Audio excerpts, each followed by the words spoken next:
नमस्कार, ये आकाशवाणी पटना है।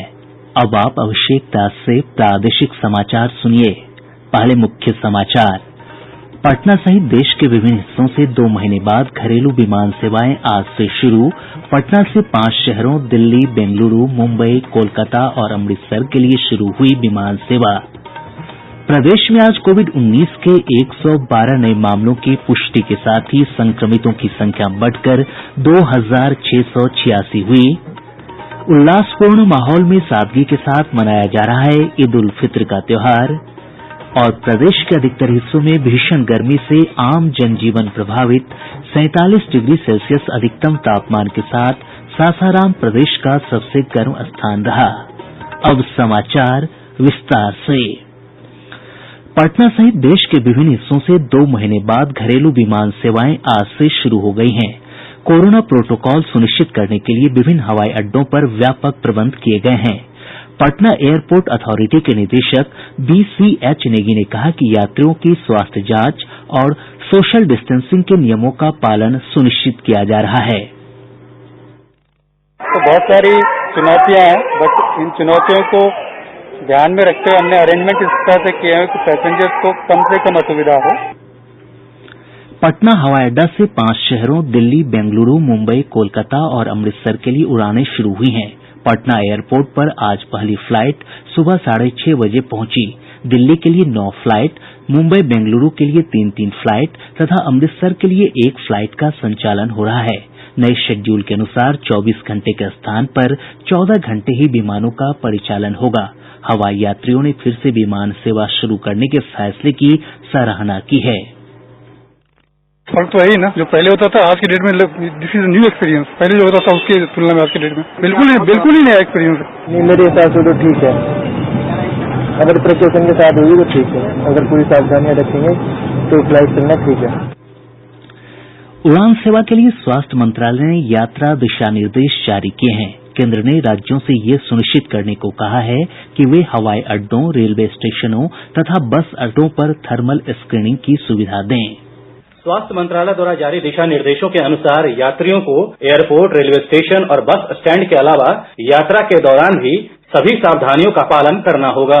राज्यों और केंद्र शासित प्रदेशों को यह सुनिश्चित करना होगा कि यात्रा से पहले यात्रियों की जांच की जाए। इसके अलावा राज्यों को यह भी ध्यान रखना होगा कि कोरोना के लक्षण नहीं पाए जाने वाले व्यक्तियों को ही हवाई, रेल और बस यात्रा की अनुमति दी जाए। वहीं यात्रा के दौरान सभी यात्रियों के लिए मास्क पहनना अनिवार्य होगा और सामाजिक दूरी के नियमों का पालन करना होगा। इन दिशा निर्देशों में यह भी कहा गया है कि हवाई अड्डों, रेलवे स्टेशनों और बस अड्डों पर कोविड-19 से संबंधित एहतियाती कदमों के संबंध में घोषणा की जाए और लोगों को जानकारी दी जाए। इन सभी स्थानों की नियमित रूप से सफाई की जाए और साबुन एवं सैनिटाइजर की उपलब्धता सुनिश्चित की जाए। अगर किसी यात्री में कोरोना के किसी तरह के लक्षण दिखाई देते हैं तो उन्हें कॉल सेंटर 1075 या जिला सर्विलांस अधिकारी को सूचित करना होगा। दीपेंद्र कुमार, आकाशवाणी समाचार। वंदे भारत मिशन के तहत आज कतर में फंसे 146 भारतीय नागरिकों को लेकर एयर इंडिया की एक विशेष उड़ान गया अंतर्राष्ट्रीय हवाई अड्डे पर पहुंची। इन यात्रियों में से 142 बिहार के और 4 झारखंड के हैं। झारखंड के यात्रियों को विशेष बस से रांची भेज दिया गया है, जबकि बिहार के यात्रियों को होटलों में बनाए गए क्वारंटीन सेंटर में 14 दिनों के लिए भेज दिया गया है। प्रदेश में विशेष श्रमिक रेलगाड़ियों के माध्यम से प्रवासी कामगारों के आने का सिलसिला लगातार जारी है। अब तक 1129 ट्रेनों के माध्यम से 14.5 लाख से अधिक कामगार राज्य के विभिन्न हिस्सों में पहुंचे हैं। आज 119 रेलगाड़ियों के माध्यम से 1,96,350 लोग राज्य के विभिन्न हिस्सों में पहुंचे। सबसे अधिक 30 ट्रेन गुजरात से आई है। कल 108 ट्रेनों के माध्यम से लगभग 1,77,000 यात्री पहुंचेंगे। लॉकडाउन के कारण 2 महीने से बंद पटना जिले के सभी मार्केट और शॉपिंग कॉम्प्लेक्स आज से खुल गए हैं। आवश्यक वस्तुओं की दुकानों के अतिरिक्त इलेक्ट्रॉनिक्स, ऑटोमोबाइल और निर्माण सामग्री से संबंधित दुकानें प्रतिदिन खोली जाएंगी। वहीं अन्य दुकानें ऑड इवन के फार्मूले के आधार पर खोली जाएंगी। प्रदेश में आज कोविड-19 के 112 नये मामलों की पुष्टि के साथ ही संक्रमितों की संख्या बढ़कर 2686 हो गई है। स्वास्थ्य विभाग से प्राप्त जानकारी के अनुसार आज सबसे अधिक 21 मामले सहरसा से सामने आये हैं। दरभंगा से 16, अररिया से 12, बेगूसराय और कटिहार से 9-9, पटना से 8, भोजपुर और मधुबनी से 7-7, अरवल, भागलपुर, गोपालगंज और सुपौल से 3-3, औरंगाबाद, मुंगेर और सीवान से 2-2 तथा खगड़िया, मधेपुरा, रोहतास, नालंदा और सारण से 1-1 पॉजिटिव मामले आये हैं। 729 मरीजों को इलाज के बाद छुट्टी दे दी गई है, जबकि 13 मरीजों की मौत हुई है। अब तक 1809 प्रवासी श्रमिक पॉजिटिव पाए गए हैं। आंकड़ों के अनुसार 10 दिन में संक्रमितों की संख्या 2 गुना से अधिक बढ़ गई है। इधर देश भर में कोरोना संक्रमितों की संख्या बढ़कर 1,38,845 हो गई है। इनमें 57,721 मरीज स्वस्थ हो चुके हैं, जबकि इस महामारी से 4,021 लोगों की मृत्यु हुई है। नई दिल्ली स्थित अखिल भारतीय आयुर्विज्ञान संस्थान एम्स के निदेशक डॉक्टर रणदीप गुलेरिया ने कोरोना संक्रमण का फैलाव रोकने के लिए लोगों को सुरक्षित दूरी बनाए रखने और बार बार हाथ धोने जैसे नियमों का कड़ाई से पालन करने की सलाह दी है। जैसे जैसे अब ऑफिस खुल रहे हैं, लोग वापस आ रहे हैं, एक तो ऑफिस में सोशल डिस्टेंसिंग, ऑफिस में भी अगर आप बैठी हैं तो कम स्टाफ रखो, उनकी दूरी जो है कम से कम 6 फीट या 2 मीटर की दूरी में बैठे हो, आपस में खाना इकट्ठा ना खाएं। जैसे ऑफिस में अंदर आएं या ऑफिस के बाहर जाएं तो अपने सैनिटाइजर से हाथ साफ रखें। कई ऑफिस ये भी कर रहे हैं जो अच्छी है कि एक ही जगह से लोग अंदर आएं और एक दूसरी जगह से बाहर जाएं, जिससे मिक्सिंग ना हो, वन वे आना जाना हो, दरवाजों पे या रास्ते में भी सोशल डिस्टेंसिंग बनी रहे। नीति आयोग ने औरंगाबाद जिला प्रशासन द्वारा कोरोना जांच के लिए नमूना संग्रहण के लिए अलग केंद्र बनाए जाने की पहल की सराहना की है। औरंगाबाद के जिलाधिकारी सौरभ जोरवाल ने बताया कि संग्रहण केंद्र पर ऐसी व्यवस्था की गई है जिससे स्वास्थ्यकर्मी संदिग्ध रोगी के संपर्क में नहीं आता है। इससे स्वास्थ्यकर्मी के संक्रमित होने की आशंका काफी कम हो जाती है। मोतिहारी सदर अस्पताल में ट्रूनेट मशीन के द्वारा कोरोना जांच शुरू हो गई है। खगड़िया के गोगरी कस्तूरबा विद्यालय स्थित क्वारंटीन केंद्र में खेलने के दौरान एक 3 वर्ष के बच्चे की मौत हो गई। बक्सर जिले के नवानगर प्रखंड स्थित एक क्वारंटीन सेंटर में बदहाली का आरोप लगाते हुए प्रवासियों ने सड़क जाम कर प्रदर्शन किया। एसएसबी की टीम ने मोतिहारी से लगी नेपाल की सीमा से 59 नेपाली नागरिकों को गिरफ्तार किया है। ये सभी सूरत से लौटे थे और नेपाल जाने का प्रयास कर रहे थे। प्रादेशिक समाचार आप आकाशवाणी पटना से सुन रहे हैं। ईद उल फित्र का त्योहार आज उल्लासपूर्ण माहौल में सादगी के साथ मनाया जा रहा है। यह पर्व रमजान की समाप्ति पर मनाया जाता है। कोविड-19 महामारी के मद्देनजर इस बार ईदगाहों और मस्जिदों के बदले घरों में ईद की नमाज पढ़ी गई। हमारे संवाददाताओं ने खबर दी है कि मुस्लिम भाइयों ने घर में ही ईद की नमाज अदा की और सामाजिक दूरी के नियमों का पालन करते हुए एक दूसरे को बधाई और शुभकामनाएं दी। कोरोना संक्रमण को देखते हुए पटना के ऐतिहासिक गांधी मैदान में पहली बार ईद की नमाज नहीं पढ़ी गई। ईद के अवसर पर क्वारंटीन केंद्रों में रह रहे लोगों के लिए भोजन के विशेष प्रबंध किए गए हैं। राष्ट्रपति रामनाथ कोविंद, उपराष्ट्रपति एम वेंकैया नायडू और प्रधानमंत्री नरेंद्र मोदी ने ईद उल फित्र के अवसर पर समस्त देशवासियों को बधाई देते हुए सभी लोगों के स्वस्थ और समृद्ध रहने की कामना की है। राज्यपाल फागू चौहान, मुख्यमंत्री नीतीश कुमार, विधानसभा अध्यक्ष विजय कुमार चौधरी, उप मुख्यमंत्री सुशील कुमार मोदी और पूर्व मुख्यमंत्री राबड़ी देवी सहित अन्य नेताओं ने प्रदेशवासियों को मुबारकबाद दी है।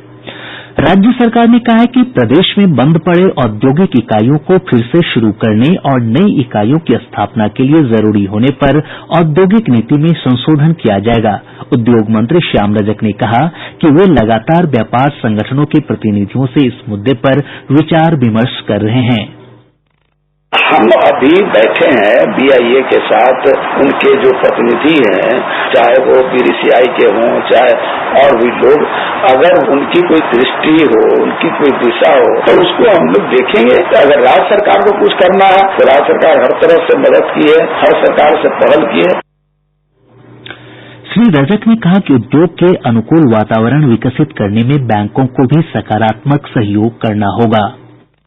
बैंकों का बिहार के प्रति रवैया बहुत अच्छा नहीं रहा है। जहां उन्होंने कहा कि 31 अक्टूबर 2020 तक लोग आवेदन कर ले, तो आवेदन तो कर लेंगे, लेकिन उसका निष्पादन, उसका ड्रॉल कब तक होगा, तो उसका कोड ऑफ कंडक्ट बनाना चाहिए और बैंकों पर अंकुश लगाना चाहिए।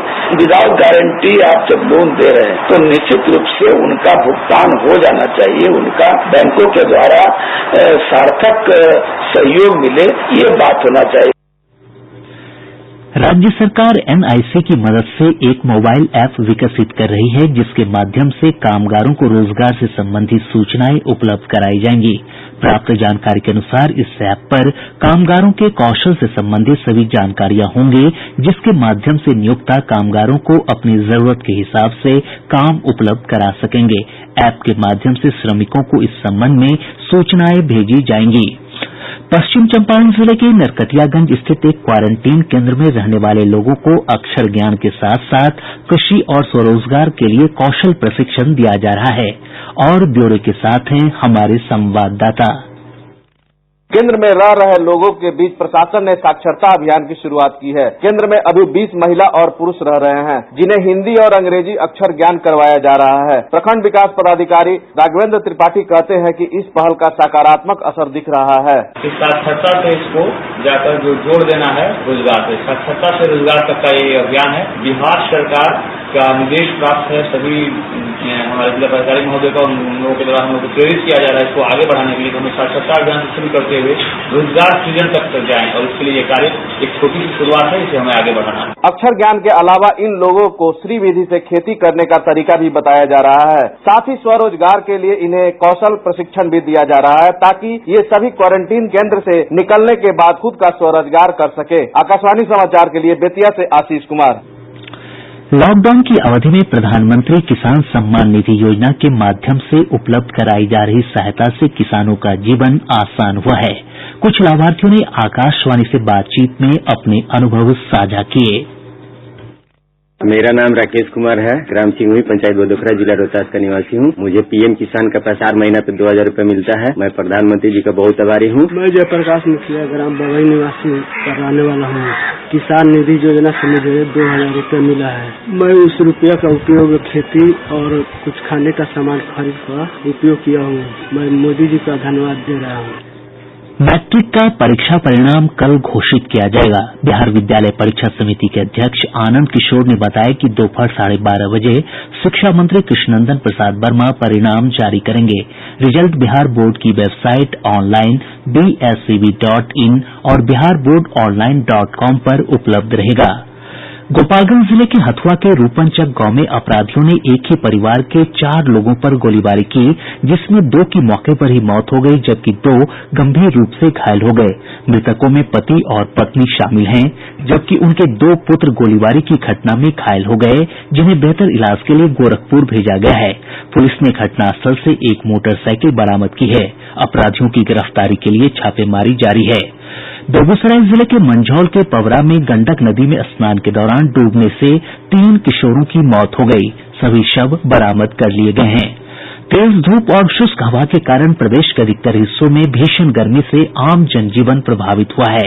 आज 47 डिग्री सेल्सियस अधिकतम तापमान के साथ रोहतास जिले का सासाराम प्रदेश का सबसे गर्म स्थान रहा। गया का अधिकतम तापमान 45.7, पटना का 40.2, भागलपुर का 40 और पूर्णिया का 34.9 डिग्री सेल्सियस रिकॉर्ड किया गया।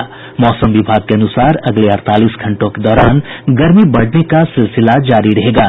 विभाग ने कहा है कि 28 मई से मौसम के रुख में परिवर्तन आएगा और प्रदेश के अधिकतर हिस्सों में आंधी तूफान के साथ हल्की से मध्यम बारिश की संभावना है। और अब अंत में मुख्य समाचार एक बार फिर। पटना सहित देश के विभिन्न हिस्सों से 2 महीने बाद घरेलू विमान सेवाएं आज से शुरू। पटना से 5 शहरों दिल्ली, बेंगलुरू, मुंबई, कोलकाता और अमृतसर के लिए शुरू हुई विमान सेवा। प्रदेश में आज कोविड-19 के 112 नये मामलों की पुष्टि के साथ ही संक्रमितों की संख्या बढ़कर 2686 हुई। उल्लासपूर्ण माहौल में सादगी के साथ मनाया जा रहा है ईद उल फित्र का त्योहार। और प्रदेश के अधिकतर हिस्सों में भीषण गर्मी से आम जनजीवन प्रभावित।